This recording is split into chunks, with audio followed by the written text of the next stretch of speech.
Hi, my name is Sean Perry. Welcome to a video series on MAC 1140 Precalculus Algebra. These will be the guided notes number 1 for the series, covering section 1.1, Polynomials, some definitions, and arithmetic. So before we can answer this question, which of the following are polynomials, we should give a definition for polynomials. A polynomial is going to be a function of the following form. And if you're unfamiliar with sigma notation, don't worry, we'll clarify this in just a second. Now, I want to point out that this is a definition of a polynomial in one variable. We're going to look at polynomials in two variables later in the course, but for now, here is a good definition for a polynomial in one variable.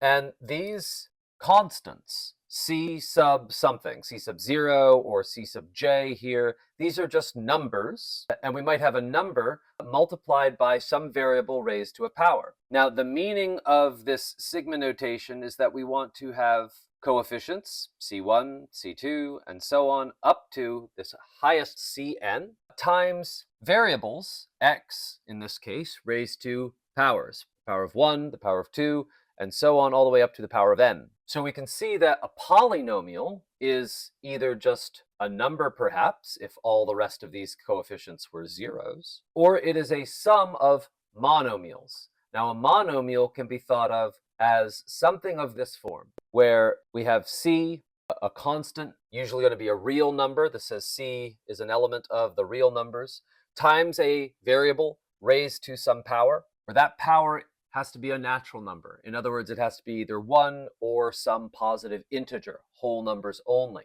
And we're going to include constants in the monomials. Even though I didn't write x to the 0 here, you could think of it that way as long as you were careful about your substitution, because 0 to the 0th power is undefined, and we're going to be substituting zeros in for x here quite frequently. Now, that being said, let's answer this question. Which of these are polynomials?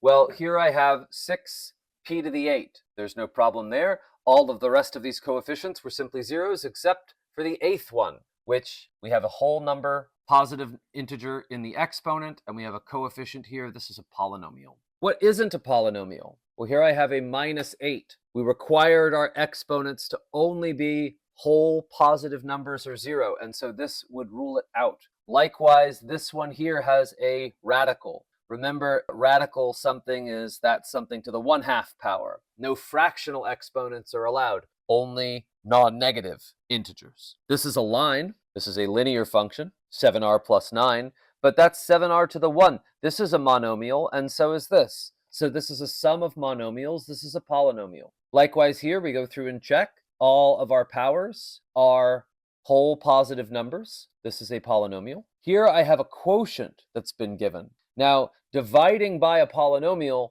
makes this a rational function, but not a polynomial. We'll talk more about rational functions in just a moment. So number 2 asks to state whether these are monomials, binomials, trinomials, some other kind of polynomial, or not a polynomial. And if it is a polynomial, state its degree. That requires a few more definitions. When we said a polynomial is a constant plus this sum, if we specify that the cnth term, the largest term in this sum, is not 0, then we say that p of x has degree n. So we can think of that pretty simply. We look through the polynomial when it's written out and find its highest power, and that will be the degree of the polynomial.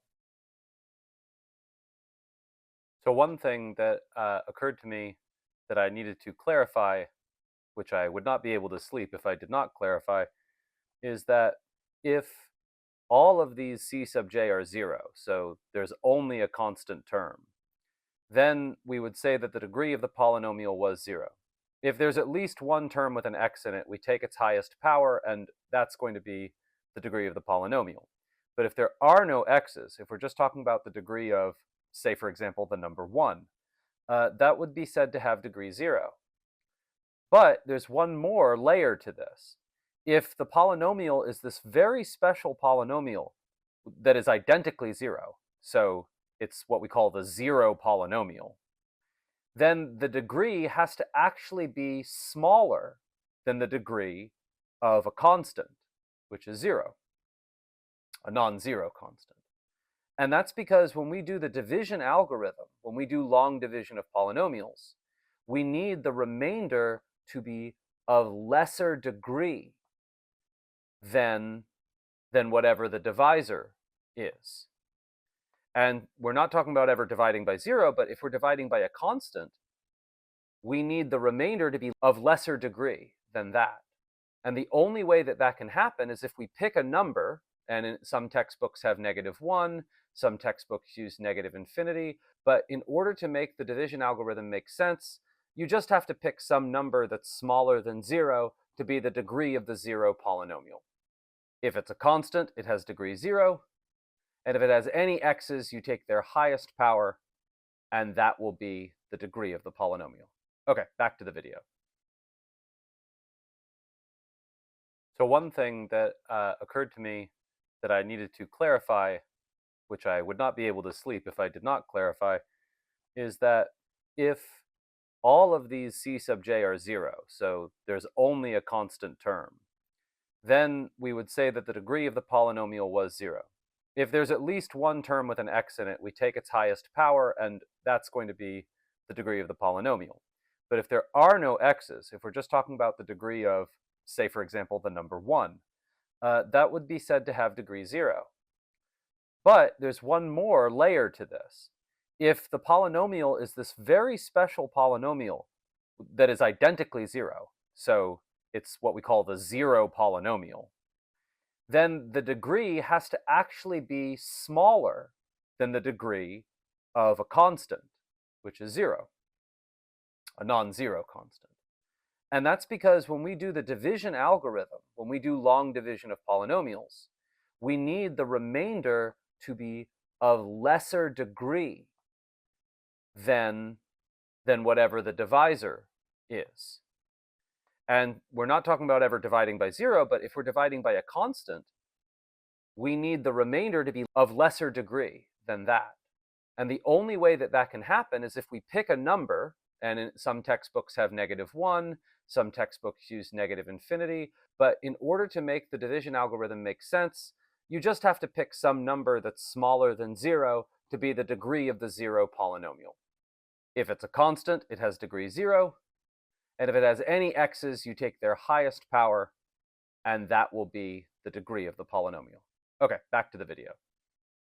Monomials have one term. Binomials have two terms. Trinomials have three terms, and if it has more than three terms, it would be some other kind of polynomial. So here we have something which has a division by an x to the third, so this is not a polynomial. Remember, negative exponents were not allowed. Here, on the other hand, we have a monomial. One term, its degree is 6. The highest power of a term without a 0 coefficient is 6. You could imagine there were other terms around this, but they would all have coefficient of 0. The highest non-zero coefficient is 6. Of course, that's kind of trivial when there's just a single term. When there's more than one term, this would be some kind of larger polynomial. So what do they say? Other polynomial. Monomials were A, I suppose. This was D. I guess for completion made this E. And its highest exponent, well, it's a 7. And so this has degree 7. Moving on, this is a trinomial,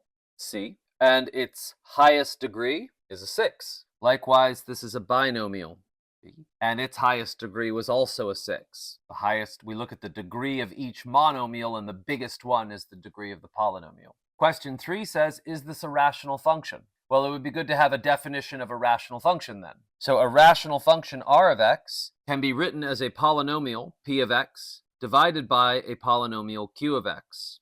And so because these two are polynomials, and because this is a ratio or a quotient of two polynomials, this is indeed a rational function. So I don't know what kind of why they want here beyond the fact that these two are polynomials and we're looking at a quotient of them. That makes a rational function. Moving on to question 4, we want to consider the following polynomial functions, identify their degree, their constant term, their leading coefficient, and their leading term. So term is just another word here for monomial. When we look at the definition I gave for a polynomial, p of x is equal to a constant, perhaps, And if we don't see a constant, then this constant is just 0, plus a sum up to an nth term of the following monomials, where we require Cn to not be 0. Then the degree of p is going to be n. The constant term is C0. The leading term is Cnx to the n. And the leading coefficient is just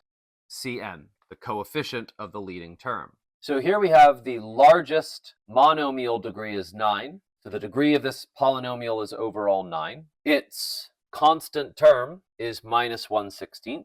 Its leading term is 7x to the 9, and its leading coefficient is 7. Here we have one where they've tried to throw a little bit of confusion our way because they have misordered the polynomial. It's not written in ascending or descending order, so it might be harder to see that this degree is 12. Here it's got a constant term of minus a 16th. Its leading term was 31x to the 12th, and its leading coefficient was 31. So now let's repeat that process for this polynomial. If we want to know what its degree is, we scan through and find its largest exponent, and we see that that's going to be 14 in this case. So we find that the degree of the polynomial f is 14. The constant term is the term which doesn't have an x. It's right here. So this is going to be 25 over 24. And the leading term is the term associated with the degree. So that's going to be 23 over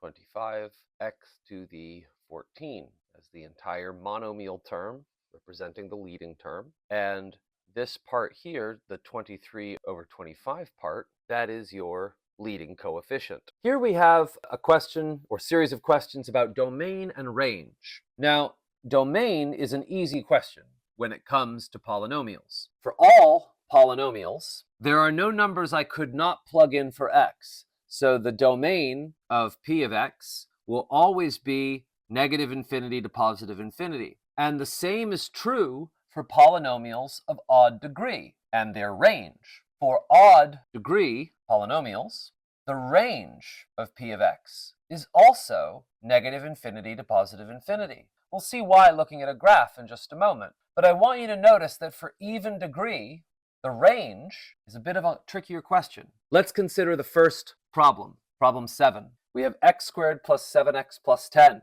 A quick sketch of the graph would be helpful. We know that such a graph has a vertex at negative b over 2a for my x value. That would be minus 7 over 2, or negative 3.5.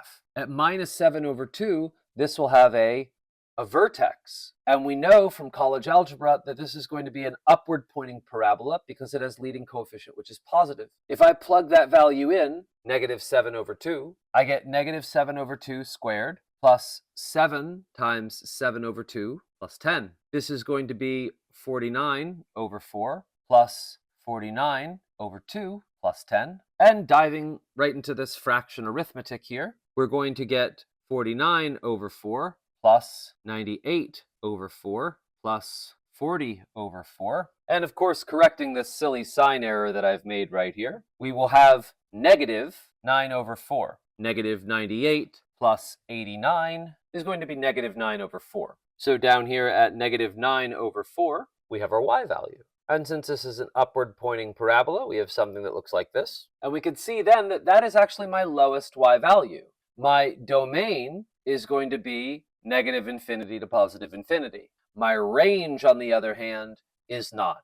It's only going to go down as low as negative 9/4 and then up to infinity. So, as I said, if the degree is even, and here we have an even degreed polynomial, we had a little bit more work to do to figure out the range. This is in general not an easy question. We sort of needed to know a little bit about the vertex of this polynomial or where it would have its lowest or highest value in order to get started. If this had been a 4th or a 6th or an 8th degree polynomial, this would have been a bit trickier. On the other hand, for this one, we have an odd degreed polynomial. Odd degree polynomials, as you might recall, will fall on one side and rise on the other for this positive coefficient here. And then perhaps, I don't know, perhaps there's some zeros in here. Maybe it only has 1 0.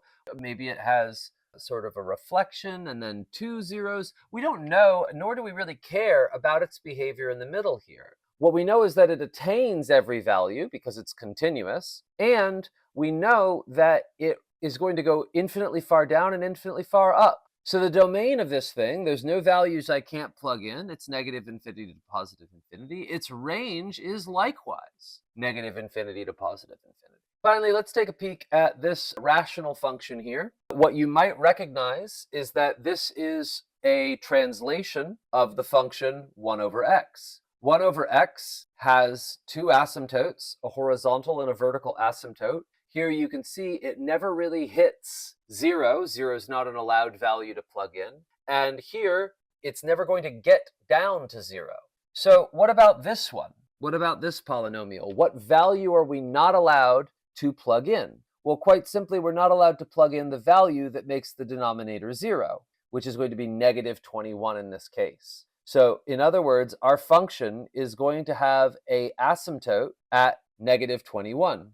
Negative 21 is playing the role that 0 played for 1 over x. It's the value you're not allowed to plug in. And so what we have in terms of transformations of functions is a horizontal shift to the left by 21 units. And that actually tells us that we have a different domain restriction. We're allowed to plug in any value we like except for minus 21. We must omit that, which looks like this. And our range has not changed. Our range, we've only shifted it over horizontally. We still have a horizontal asymptote along the x-axis, which is going to mean that our range, all the y values hit, goes from negative infinity up to 0 and omits it. And that is our domain and range for this rational function here. Again, rational functions are something which, if we make it too complicated, we're actually going to have to do some work in order to see what the domain and range really are. The domain is usually an easier question. What values will make the denominator 0? We have to pluck those out using this notation. And the range is a trickier question. In this case, one that we could answer with transformation of functions. The following series of questions are on polynomial arithmetic. So let's speed through these because they are not all that tricky. Polynomial arithmetic essentially boils down to like terms. Anytime we have two monomials of like degree, say ax to the n plus bx to the n, we can always factor out the x to the n and focus on the sum of the coefficients a plus b. And so as such, I just have to go and look through what things have like terms. Like terms means same variables, same exponents. So here I have a minus 2 and a 7. Combining those coefficients, I get 5x's to the fourth. Then we have a 10 and an x to the third and a minus 10x to the third. That's going to be no x's to the third. So that cancels entirely. Then we have a minus 7 and unfortunately no other companion minus 7. Well, minus 7x, right? There's no other x's here. So this guy's just coming along for the ride, unchanged. Likewise, this constant term of 3, or minus 3, I should say. So there is our sum. We had some work to do to combine these. We had two terms that wound up canceling each other because they were negatives of each other. And then we had two other terms which did not cancel at all. Didn't combine even a little bit because they were not like terms. Let's go through again. Here is a fourth. Here is a fourth. We're going to have to distribute this minus sign. Remember, whenever we're subtracting a sum, we should distribute the minus sign to each term. That's because a negative minus sign, right, just means plus negative 1 times that thing. And as such, we're really doing multiplication by a negative 1 when we do subtraction. And so this would wind up being minus a and minus b, and not simply minus a alone. So remembering to distribute that, perhaps that would be a good first line to write so we don't get confused by signs. We have minus 7x to the fourth, minus 9x to the third, plus 9x squared, then plus 8x to the fourth, minus 9x to the third, and plus 2x. Scanning through for like terms, we have some x's to the fourth, so that would be adding them together a single x to the fourth, negative 7 plus 8. X's to the third, we now have two negative 9's, so we have minus 18, x to the third. Then we've got an x squared, 9x squared, nothing to combine with that. And likewise, nothing to combine with this now positive 2x. So there we have that. The next one is no different. Let's write everything without all these pesky organizational parentheses. So we distribute this minus sign in against every term and change all of the signs in that middle term. Then we can go through and we can pick out where my squares are. Here I've got my squares. Negative 8 plus 7 is minus 1, plus 4 is 3. So we have 3x squared. Then we can go through and pick out the x's. There's some x's. 6 minus 3 is 3, plus 2 is 5. So we have 5x. And likewise down at the end here, we have the constants, 5, 7, and 4.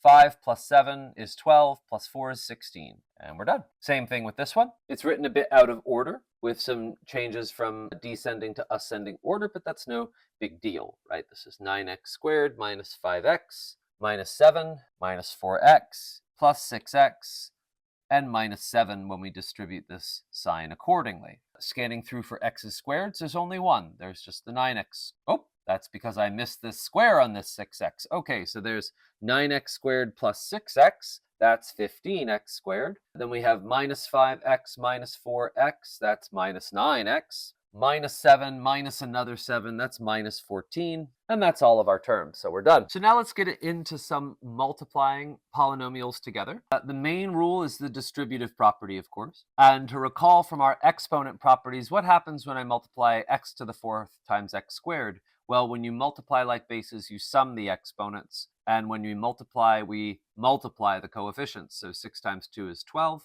And x to the 4th times x squared is x to the 6th. Continuing on in this fashion, we get 12x to the 3rd and a minus 24x to the 4th. Next, let's review foiling, because what we're going to do when we have two terms on two terms multiplied is we're going to need to distribute both. Distributing this entire thing and then distributing back in each one of those into that parentheses is the same as distributing to all four of these possibilities. And we call that foiling because we can remember the acronym first, outer, inner, last. The first terms multiplied is 16x to the 2. Then the outer is minus 2 times 4x minus 8x. The inner plus 8x. And the last terms minus 4. These middle terms have canceled. And so we wind up with 16x squared minus 4. We could have noted that we would get something like this by noticing that this has the form of difference of squares. Remember, difference of squares says that if you have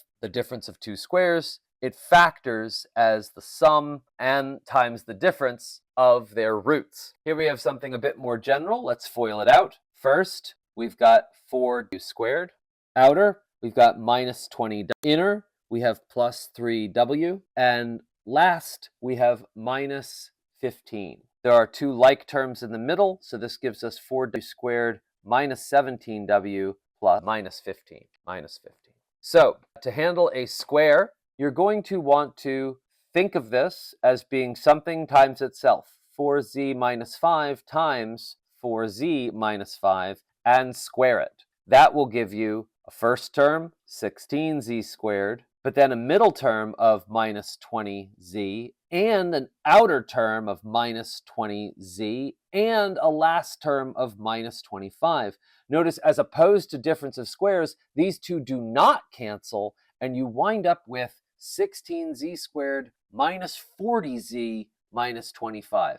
This is quite a bit different than just distributing the square. That's a very, very cardinal error to make. Try to avoid that at all costs.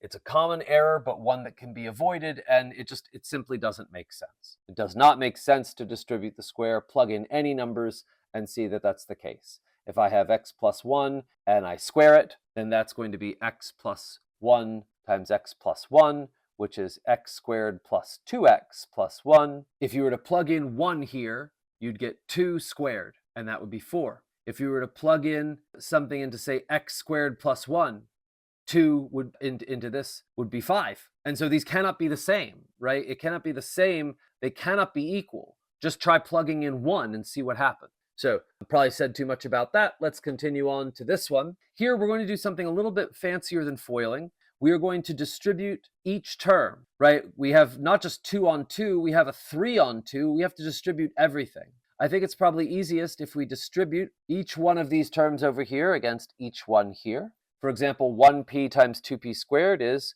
2p cubed.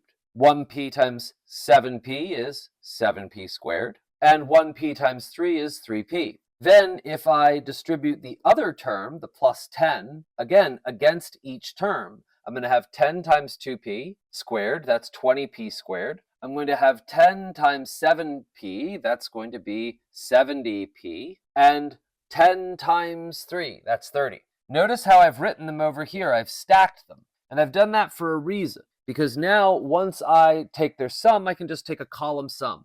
2p cubed plus 27p squared plus 73p plus 30. That's what we get when we expand this polynomial. Not called foiling anymore because there's too many letters. We call this expanding. So now let's do a review of polynomial division. So here we have some rational functions. How do we divide them? First, let's review long division. We would put the divisor outside this quotient bar, and inside we would put x squared minus 6x minus 3. We just need to look at our first term and say, well, how many times does x go into x squared? It goes in x times. Multiplying x against x plus 1, we have x squared plus x. Take a difference, and we wind up with cancellation here by design.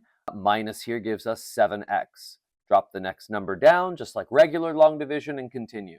What do I need to multiply x by to get 7x? I need to multiply this by 7. So multiplying by 7, I get 7x. Multiplying by 7 here, I just get a 7.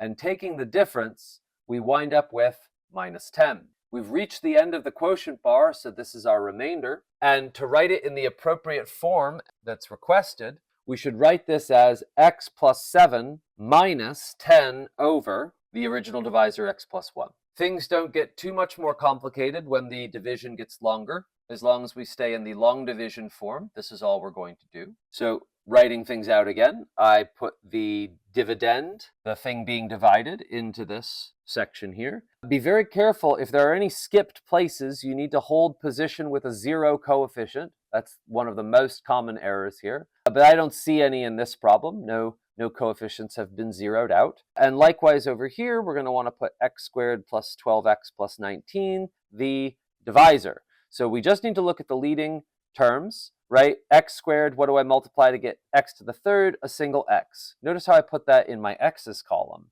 X times x squared is x to the third plus 12x squared plus 19x. And when I take this difference, the leading terms cancel by design, and I get a single x squared plus 16x plus 7. We drop this guy down and say, what do I need to multiply x squared by to get x squared? Well, just 1. So multiplying this out, we have x squared plus 12x plus 19. We take a difference. We find positive 4x here and minus 12. And so we've reached the end, so that's our remainder, 4x minus 12.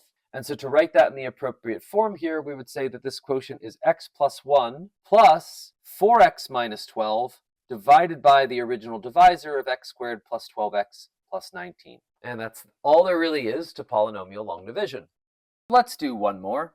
Dividend goes inside the bar. We make sure that there's no gaps caused by zeroed out coefficients, or else we would need to include zeros here, but there are no such gaps because 3, 2, 1, and then 0 for constant. Then we put our divisor up here, x squared plus 16x plus 17. And multiplying by x, we turn this x squared into an x cubed. We get 16x squared here and 17x. Taking a difference, we're going to wind up with 2x squared.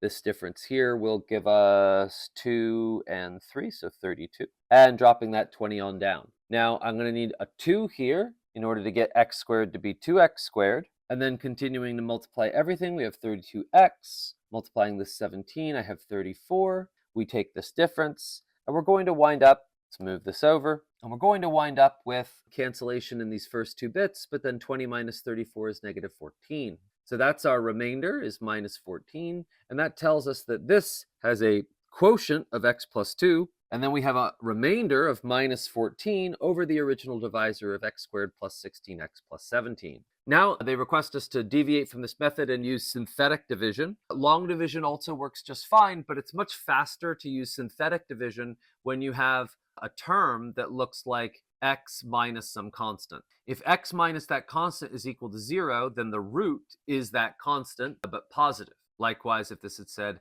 x plus 1, the root would have been at minus 1. The rule here is that we want to write down all of these coefficients So here I have a 1, a minus 4, a minus 4. Then we have no x terms, so we want to include a 0 here to make sure that there isn't, because there are no x's, but we still need to hold place for it, just as if this was a decimal place or something. And then in this little box up front, I'm going to put the root. So the root is the number that would make this 0. That's positive 1. And then we perform the following algorithm, which is completely equivalent to doing long division. We're just keeping track of the coefficients and using columns to keep track of what monomial that coefficient refers to. We drop this one straight down, multiply these two together to get 1, and then take a sum to get minus 3. Multiplying these two together, I get minus 3, and taking a sum, I get minus 7.